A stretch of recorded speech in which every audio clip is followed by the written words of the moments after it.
Welcome to the Nanny Podcast. I'm Hannah Scher, the owner of Riviera Nannies, a worldwide nanny agency based in the south of France.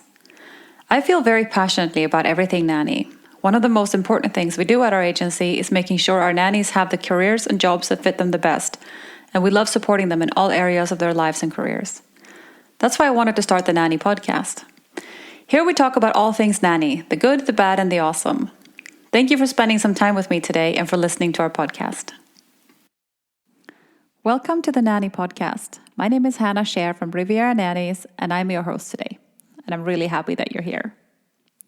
I think imagining different fictional people in their jobs, why they're there, what kind of personalities they have, and what brought them to where they are is really fun.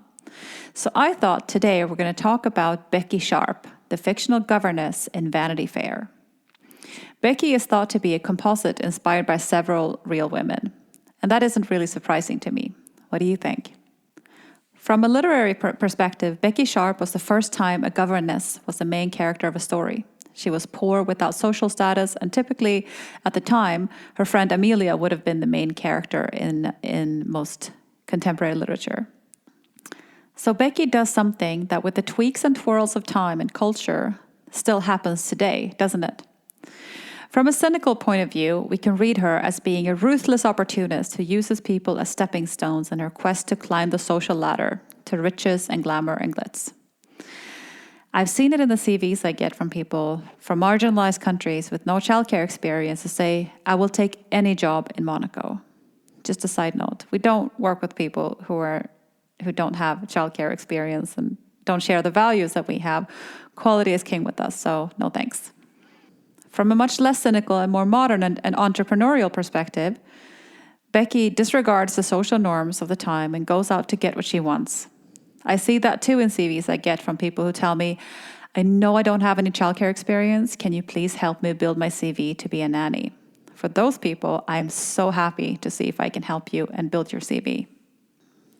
We touch on this in different scenarios of nanny placement. Everyone loves a love story, but I personally don't love opportunism.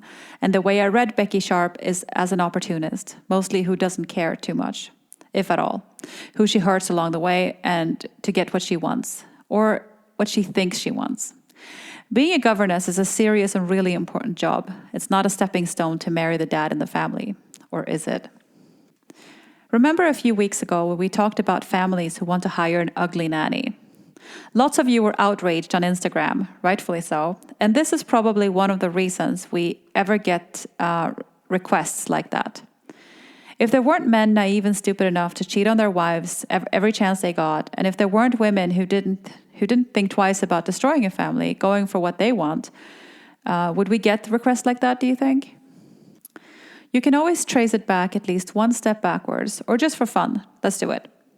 In Becky's case, I think she was driven by a combination of unfulfilled fantasies and a desire to be all the things she dreamed of and thought she should have.